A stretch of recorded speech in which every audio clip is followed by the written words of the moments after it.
Sveiki no Eiropas parlamenta un sveiks, Rihard. Sveiks. Kā ierasts mazā reportāža par jaunākajiem notikumiem. Sākam droši vien ar aktuālāko vakardienas notikumu. Prezentācija par jauno daudzgadu finanšu ietvaru budžetu. Jā. Nu, tās sajūtas Eiropas parlamentā un tās sarunas ir dažādas. Pirmais, kāds ir tas vērtējums no grupas viedokļa? Kā jūs vērtējat to piedāvājumu? Nu, diezgan piesardzīgi, un jau izskanēja arī pārmetumi ne tikai no manas grupas, arī no citām grupām par to, ka netiek nekas darīts saulēcīgi. Vēl uz atsevišķām jomām vispār pat arī prezentācijā nekas netika minēts. Pieņemsim tāpat ļoti būtiskā aizsardzības joma, aizsardzības finansējums nākamajā daudzgadu plānošanas periodā. Tāpat arī mēs redzējām diezgan haotiski bija tā pati prezentācija. Ja nemaldos, viņu pārcēla 3 reizes, un beigās vēl tajā prezentācijas materiālā, kur Fonda Liena prezentē to sadalījumu budžetu, viens atsevišķs cilvēks saskaitīja tos procentus, un ka procentāli tur sadalās 101% no finansējuma, kas norāda, ka iespējams, ka šajā brīdī vēl gala lēmumu nekāda arī komisijā īsti nav pieņemta, ir tāds pusjēls rāmis iedots. Tas pusjēlis rāmis tieši arī rada, es neteikšu atkal bāžas, bet to, cik sadrumstalots varētu tas budžets izskatīties, jo izskatās, ka mērķis no komisijas ir visu salikt vienā katlā iekšā. Bet tajā pat laikā noteikti arī visu kaut kādas papildus prasības dalībvalstīm, padarot viņu neelastīgu un centralizētu. Un tās arī manas grupas lielākās brāžas, ka Eiropas komisija, kas nav vēlēta institūcija, cits starp dalībvalstīm tagad būs viņiem, var teikt, atkal lielāka kaut kāda pātaga teikšana par sadalījumiem, prioritātēm tajā skaitā. Tas gan dalībvalstīm, gan arī Eiropas parlamenta deputātiem rada šo te, teiksim tā, satraukumu par to, kā tas izskatīsies praksē, kad ja apstiprināts, ka atkal tā fleksibilitāte komisijai, kā kaut kur paniez, pārdalīt, mētāt finansējumus. Mēs redzējām ar to pašu atveseļošanās fondu. Rezultātā ir tas, ka ne komisija spējas pilnvērtīgi implementēt šos līdzekļus, un dalību valstis arī attiecīgi tos ieguldīt, kur nepieciešams. Jo pārpalikumi, es atgādināšu, ka tie atveseļošanās fondu līdzekļi vēl joprojām tās summas, kas ir miljardos, ko tieši šīs samudžinātā visa paveida dalību valsts nav spējušas akumulēt un attiecīgi arī investēt, kur tas ir nepieciešams. Līdz ar to, šeit, labi, vakar bija tāds paziņojums, tātad prezentācija, tādam pusjēlam produktam, sauksim to tā, bet tajā pat dienā aizsardzības komisārs Kubiļus, tomēr teica, ka šajā plānošanas periodā 150 miljardi plus būs Eiropas aizsardzības fonds. Tā kā, arī tas, ko Eiropas parlamentā minēja arī deputāti, ka tas uzraudzības mehānisms, Eiropas parlamenta loma, var teikt, dažos jautājumos tiek mazināta, kas absolūti nav pieņemama. Un es sagaidu, ka par šo budžetu daudzgada, budžets nav par gadskārtējo, bet par daudzgadu būs diezgan liela berze starp Eiropas komisiju un Eiropas parlamentu tajā skaitā. Eiropas parlaments tik vienkārši nepaklāsies Eiropas komisijas tādam, ņemiet vai neņemiet. Jā, līdz ar to priekšā būs diezgan tāds spraigs ne tikai diskusijas debats, bet arī principiāls nostājas. Vismaz Eiropas parlaments pateica, ka daudzos jautājumos mēs būsim nelokāmi attiecībā uz finansējumu sadalu. Protams, kopējā summa jau diezgan iespaidīga, 2 miljardi, bet atkal atgādināsim kopā, tie ir 1,3% no Eiropas Savienības kopējā IKP.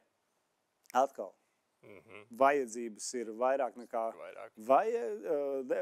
nekā nepieciešams, bet tas apjoms nav būtiski palielinājies, vienkārši atkal programma pārdos, un, kā jūs jau sākumā minējāt, tā lielākā problemātika, daudz, kas tiek sasviests vienā, piemēram, pie koheizijas liks klāt lauksaimniecību. Tas praktiski var radīt atkal saspringumu, kur jau eksperti norādīja, tur pieņemsim nevis koheizijas, bet lauksaimniecības tiešmaksā finansējums varētu sarukt par 30%.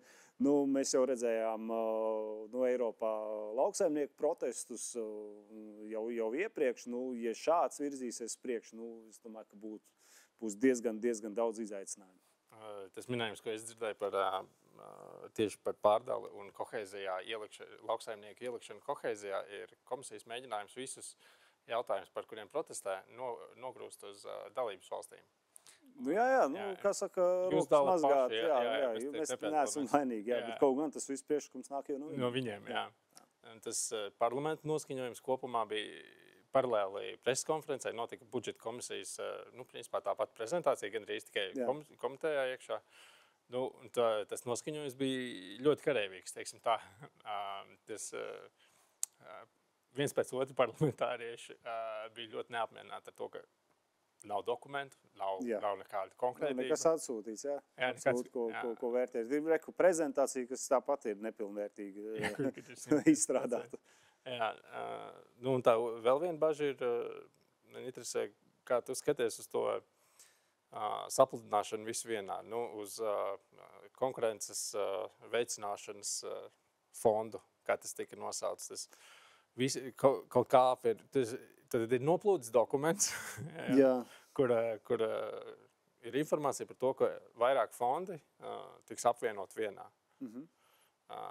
Tā doma ir atšķirināta esošo birokrātiju, kas ir samilzusi, saugusi. Daļai es piekrīstu, ka ir tā, ka mums ir visu laiku tikai veidos jaunas programmas ar saviem kritērijiem, savām prasībām, specifiskām prasībām.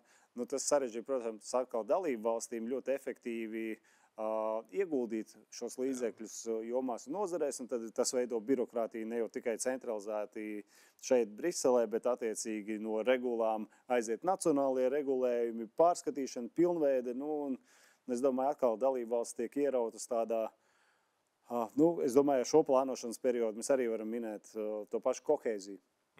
Spēja ieguldīt koheizijas līdzekļus visu caur vidusmērus ar dalībvalstīm ir katastrofāli zema. Un tas jau nav tādēļ, ka nav vajadzību.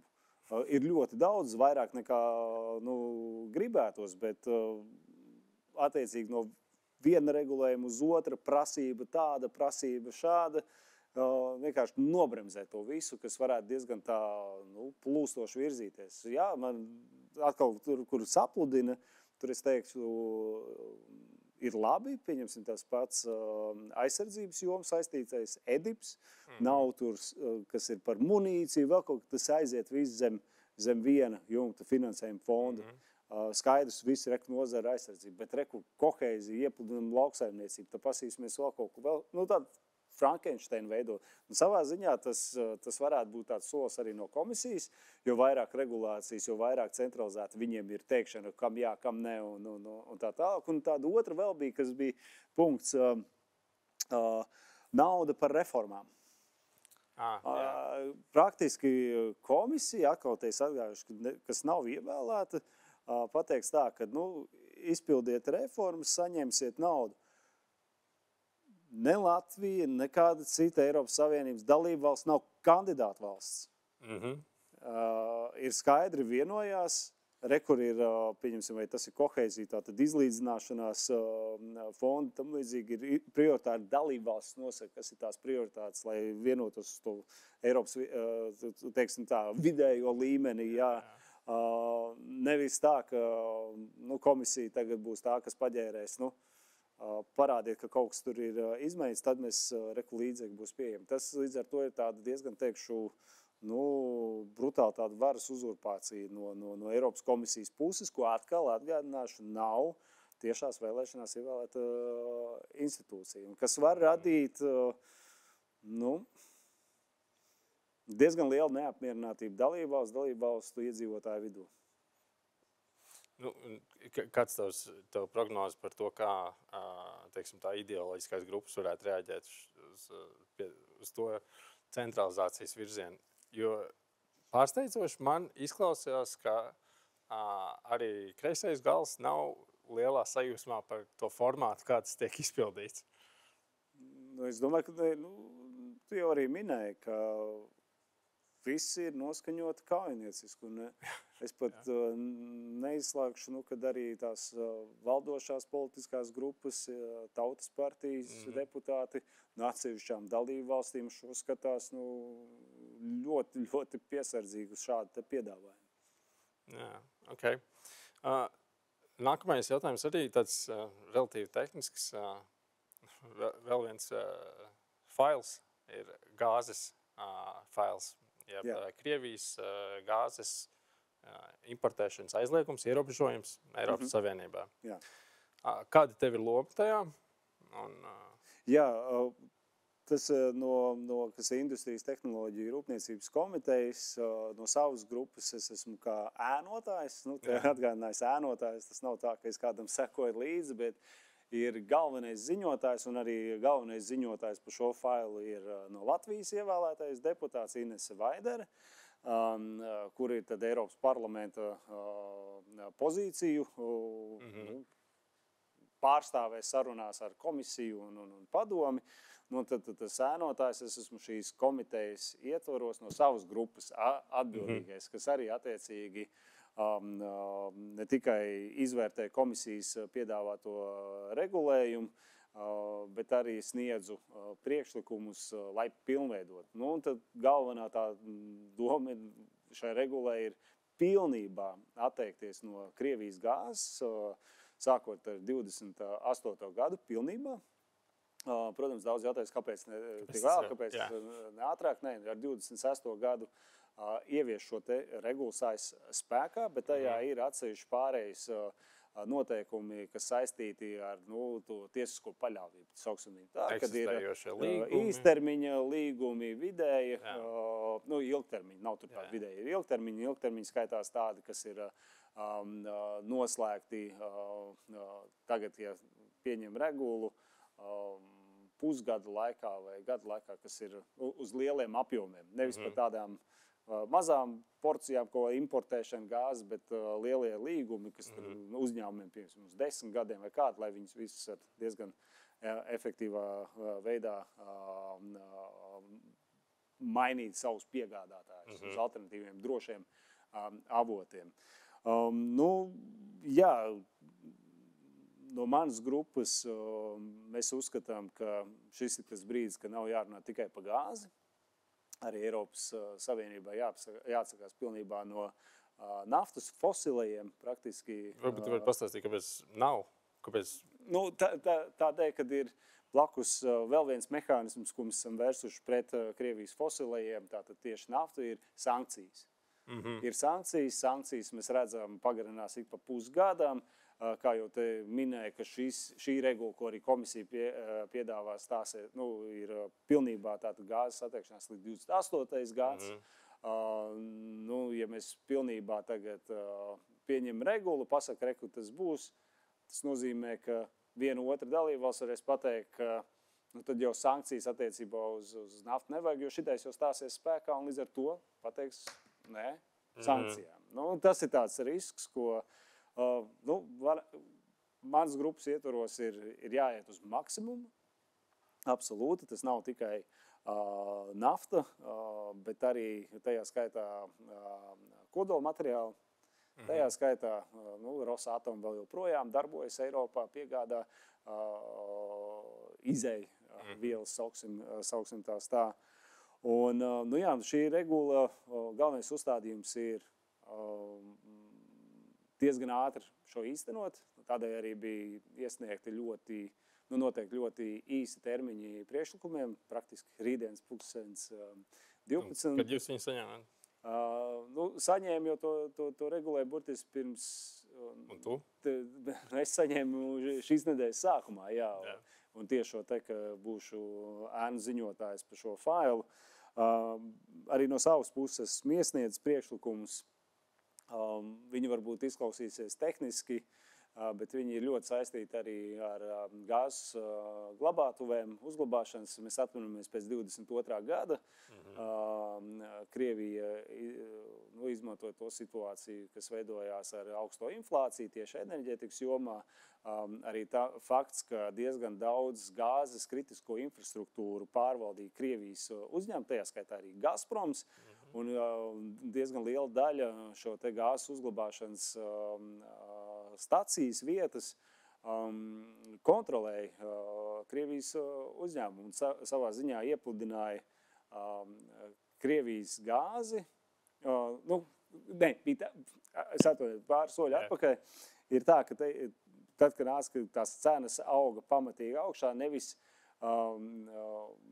gāzes krātuves palaida tirgū gāzi, kas ir gāzes krātuvēs, jo to kontrolē Krievija. Viņi nelaida. Viņi teica, kā gāzi vajag, tad pērkiet mūsējo, lēto. Tādā mākslīgā veidā ļaunprātīgi izmantoja arī to kritiskās infrastruktūras priekšrocības viņu ieskatā. Līdz ar to šeit tā doma ir tā, ka arī ar to 28. gadu skaidrs ir politiskās grupas un arī ICR. Mēs uzskatām, ka jābūt vēl ambiciozākiem tiem termiņiem. 28. gads ir diezgan tālu, vajag to pilnīgo banu vai iegrožojumu uzreiz uzlikt, jo mēs redzam, kas notika arī ar naftas produktiem, arī ar sankcijām. Krievija diezgan ātri sāka adaptēties. Mēs visi zinām par ēnas floti, izveidoto vairāk simti tankeri, aiziet turpina piegādāt Krievijas naftas produktus.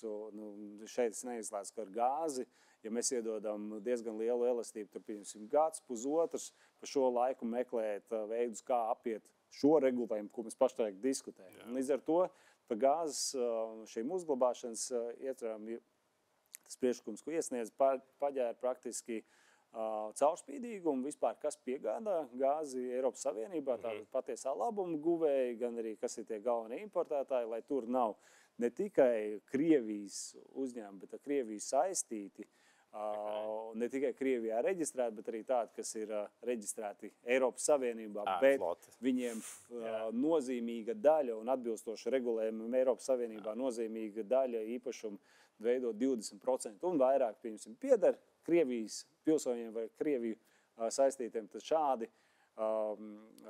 importētāji nevar piegādāt gāzi šīm gāzes uzglabāšanas infrastruktūrām. Tas ir vēl viens. Beidzamais arī tas grozījums, ko iesniedz, ir, ka jābūt absolūtai caurspīdīgumam, ka līdz šim tā regula piedāvā, ka komisija, protams, ievāc no nacionālajām muitām datus par tiem, kas piegādā visu informāciju, kurš tranzītā sūta un nodod, bet tur ir noteikts, ka tā ir konfidenciāla informācija. Es domāju, ka absolūti visiem Eiropas Savienības pilsoņiem ir jāzina, kas piegādā gāzi Eiropā, no kurienes tā nāk, lai tiešām caurspīdīgus un valsts, kas nezina, mēģina vēl joprojām rast kaut kāds apiešanas uzskatām, var redzēt, rekupieņasim uzņēmumu sāks un tāds. To var viegli droši vien arī pārbaudīt ar visiem regulējumiem, kas ir par caurspīdīgumu īpašumtiesībām. Vai tad tur ir Krievijas gāze vai nav. Es domāju, ka tas ir būtisks tāds instruments, lai atturētu arī tās dalībvalstis, kas ir vēl līdz atkarīgas no Krievijas gāzes, un tādas ir, diemžēl. Un tās nav tikai, kā mēs te publiski visi labi zinām, Slovākiju un Ungāriju, bet lielākie gāzes patērētāji savas atšķidrinātās gāzes termināļiem Spānija, Francija, Beļģija. Bet te ir būtiski uzsvērt arī skatītājiem, ka ir ļoti būtiski šis gāzes apjoms. Absolūti kopš 22. gada pa 70%. Pašreizējais tas tirgus apjoms, kas veido Krievijas gāzi Eiropas Savienībā, veido 13%. Bet tas ir 13% par daudz. Un tā ir tā gan uzstādījums, gan arī no Eiropas komisijas, ko ir labi redzēt, ka tas nav tāds spiediens no viens vai otrs dalībvalsts, bet tas ir komisijas piedāvātais regulējums, un vismaz cik es esmu redzējis tagad arī citiem ziņotājiem no grupām, ēnu ziņotājiem, tā nostāja ir diezgan kaujinieciska iet uz priekšu. Protams, kreisiem flangām, kas ir zaļie vai kreisie, viņi šo te fosilā kurināmā ierobežošanu absolūti viņi skatās nevis caur tādēļ, ka Krievija ir agresora valsts un manipulē bet viņiem atkal ir savs Green Deal vai kaut kas tam līdzīgs, bet šajā jautājumā labi vien ir, ka viņiem ir kaut tāda nostāja atbalstīt šo. Tā kā, ceram, ka diezgan strauji virzīsimies un praktiski jau tuvākajā laikā varēsim runāt tādu par kompromisa regulējumu tekstu. Jūs sākumā pieminēja, bet gribēju saprast par naftas produktiem. Tad doma tagad ir mēģināt paplašināt uz naftu un naftas produktiem? Jā, droši vien tāda juridiskā loģika būtu, ka šeit jau arī regulas ietvara nosaukumā tas ir gāzes, Krievijas gāzes ierobežošana, ka praktiski ar tiem pašiem principiem, to pašu pieeju mums ir regulējums par naftas ierobežošanu. Te ir tā būtiskā atšķirība, ko es gribēju minēt, ka šis ierobežojums nav sankcija. Bet šis ir balstīts kā tirdzniecības ierobežojums, balstoties arī uz starptautiskiem tirdzniecības arī principiem un arī uz līdzinējo Eiropas Savienības regulējumu, balstoties uz to, ka Krievija ir agresora valsts, praktiski mums iegādājoties šīs valsts produkciju vai produktu, sauksim tā, mēs papildinām tās kara kasi, kas turpina izvērst agresijas karu pret Ukrainu. Ir tāds tavs minējums, kā jau šķiet izdosies paplašināt uz plašāk nekā gāzi. Un, ja neizdosies, vai es pareizi saprotu, ka tā doma ir, pirmkārt, kāpēc nepaplašināt, ja mums ir iespēja paplašināt? Un vai tas ir potenciāli kaut kāds dīglis nākotnē runāt par prasīt no komisijas, lai viņi veido līdzīgu, teiksim, likumu kopumu par naftas produktiem? No Eiropas konservatīviem mēs esam rītdien ir tas termiņš, mēs sniedzam iekšā plašāk. Tas ir ne tikai uz naftu, bet arī uz vai tev šķiet, ka izdosies? Petrochemicals, kā saka, ķīmiskie produkcijas arī tajā ziņā. Mēs uzklausījām arī Eiropas atbildīgo komisāru par šo. Viņš teicās, tiekam galā tūlītēji ar šo, un tas neizslēdz arī, viņš arī savā tajā, kas saucamais pavadteksts regulēja arī uzsver, ka ir gan naftas produkti, gan vispārējais, tad tam būtu atsevišķi kaut kāds regulējums. Parlamentam vienmēr šajā ziņā ir jāprasa maksimums. Jo ir tas saucamais trialogs, kur labi Eiropas parlaments ir pieslīpējis komisijas sākotnēji piedāvāto regulējumu, tas jau nav gala stāsts. Tad ir šis galvenais sarunvedējs, un šajā gadījumā Eiropas parlamenta ir Ines Vaidere. Viņas uzdevums būs panākt tad vienošanos starp komisiju un Eiropas Savienības padomu. Tāda Eiropas Savienības padomu pārstāv visu dalību valstu vadītāji. Tur, es domāju, būs arī diezgan daudz tie šķēpi jālauž, bet es domāju, ka tai pozīcijai no Eiropas parlamenta, es neredzu, kā vispār var racionāli pamatot, ka mēs pa posmiņiem kaut ko skaldam. Tas atgādina atkal tās pašas sankciju pakotnes. Nevis vienā reizē mēs pieņemam visu, bet tad kārtiņai vēl kaut ko ar nezinu. Un kas arī ir būtiski ar šo regulu, tas nav tā, ka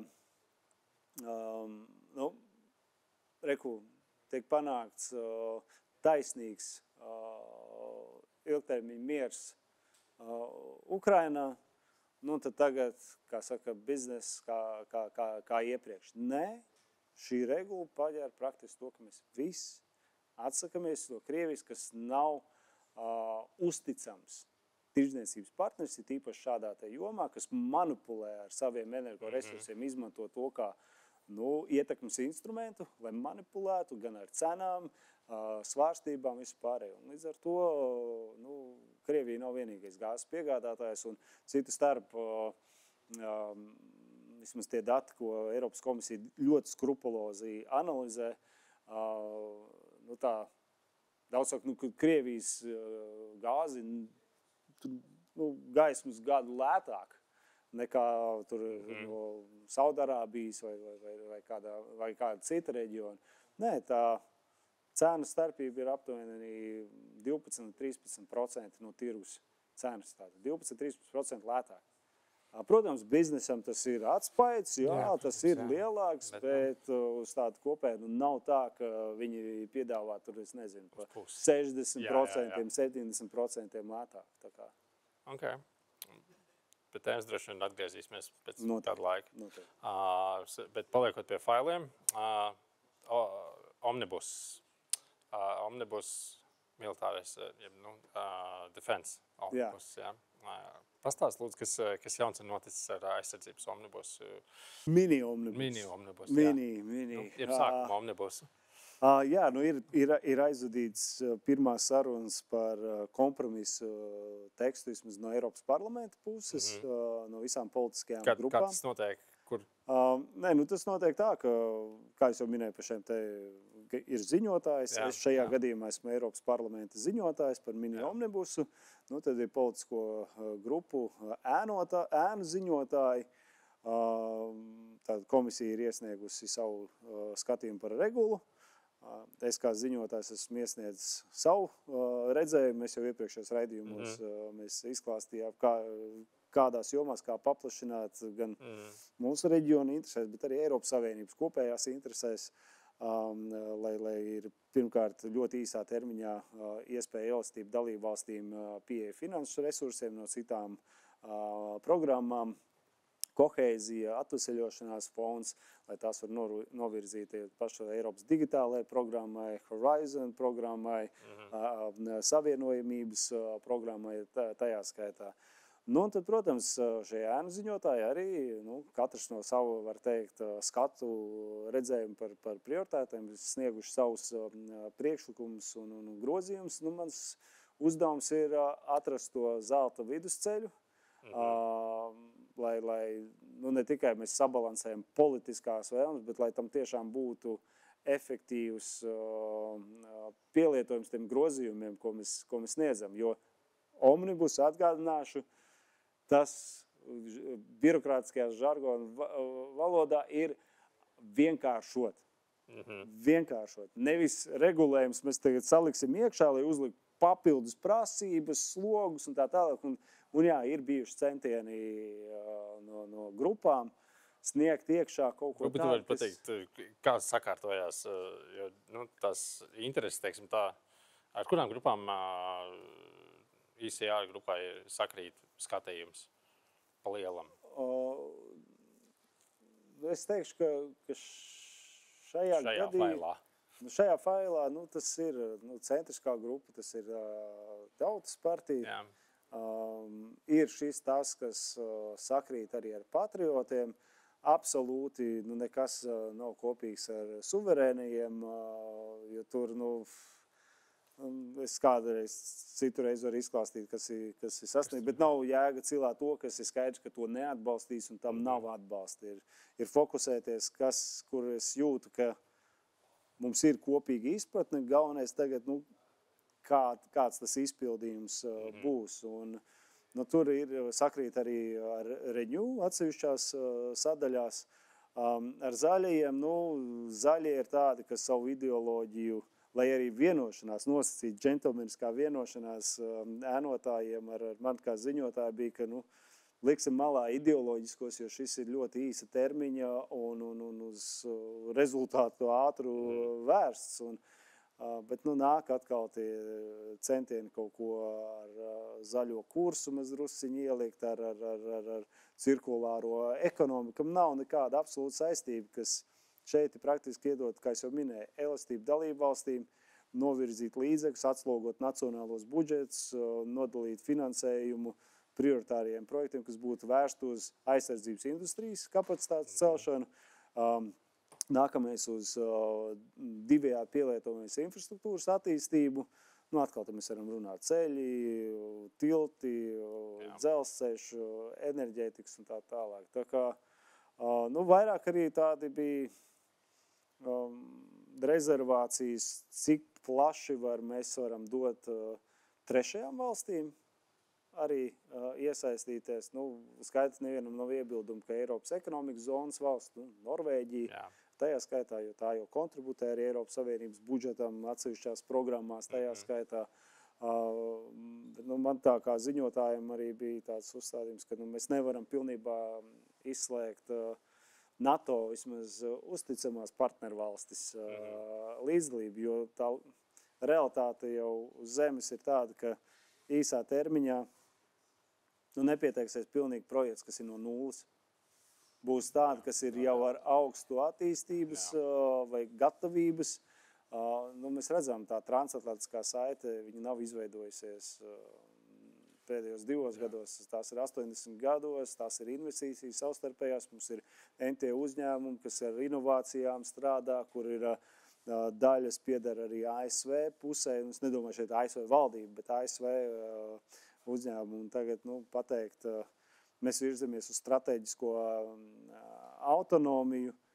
Atkal, tas, ko es redzēju, tā vēlme ir nevis skatīties uz šo mini omnibus, kas ir ļoti ierobežotam termiņam, skatāmies, ko mēs maksimāli efektīvi, bet skatāmies tagad uz to lielo omnibusu aizsardzībai, kas ir, ko iepriekšējā tēmā mēs runājam, ir nākamais daudzgadu budžets, atsevišķs fonds ar prasībām tā tālāk. Un, daudziem deputātiem ir bāžas, ja mēs šito palaidīsim garām atsevišķas lietas, ļoti tādas tehniskas ar prasībām, kas manā skatījumā padarīs maz efektīvu šo regulu īstenojumu dalībvalstī. Neviens nepaspēs viņu izmantot fiziski. Jā, un viņi bāžas ir tas, ka ja mēs šo neieliksim šeit, tad tas neparādīsies lielajā omnibusā, kas atkal atgriežamies pirmās tēmas. Mēs redzam, ka nākamais daudzgadu budžets būs pilnīgi kaut kas cits, kā ir līdz šim piedzīvojusi Eiropas Savienība, Eiropas parlaments, sapludinātas programmas ar pilnīgi citiem kritērijiem un prasībām. Līdz ar to, man liekas, dažreiz ir nevajadzīgas diskusijas, laika vilkšanas, kur vienkārši ir vēlme noziņot, varbūt ziņotājiem grupai, ka es panācu iestrādājot šo, kaut kā tā pievienotā vērtība tam grozījumam ir minimāla. Beigās nekāda. Jā. Tagad tā ir bijusi tas mītiņš ar šādaviem, ar ēnām, jā? Jā. Jūs izstrādājat labojumus, tur kompromiss, jā? Vienojaties, par ko varat. Tālāk, kas notiek tālāk? Tālāk ir, ja mēs esam vienojušies par šo kompromisu tekstiem, un vismaz šīs dienas arī sanāksme, kas bija, mums vēl viena ir paredzēta septembrī, noslīpēt pēdējos, varbūt kaut kādus, lai viss gludi. Tad uzsākās tā saucamais trialogs, kur man kā Eiropas parlamenta ziņotājam šī Eiropas parlamenta pozīcija, iestrādātie grozījumi, tie kompromisu grozījumi, ir jāpanāk atbalsts, ka ir gan no Eiropas komisijas, gan no Eiropas Savienības padomes, līdz ar to Eiropas Savienības dalību valstīm. Tā kā tas ir daudz vēl diskusiju un sarunu priekšā, bet atkal mērķis ir šo ļoti ātri pieņemt, lai dalību valstīm veidojot savus nākamā gada budžetus, var attiecīgi pārplānot prioritātes no kohēzijas vai no atveseļošanās fonda, atslogot savus nacionālos budžetus un novirzīt šiem projektiem Eiropas finansējumu, kur tas ir iespējams. Okay. Šī arī noteikti varēsim atgriezties vēl. Absolūti. Pēdējais tāds nosacītā aktualitāte, kas uzlec nesen, sauksim to par mazo Trumpa ultimātu vai piedāvājumu 50 dienu. Jā. Trumps Trumps pasaka, ka viņš atjauno ieroču piegādes Ukrainai un pasaka, ka 50 dienu nosacīto ultimātu iedot Krievijai. Jā, par sankcijām.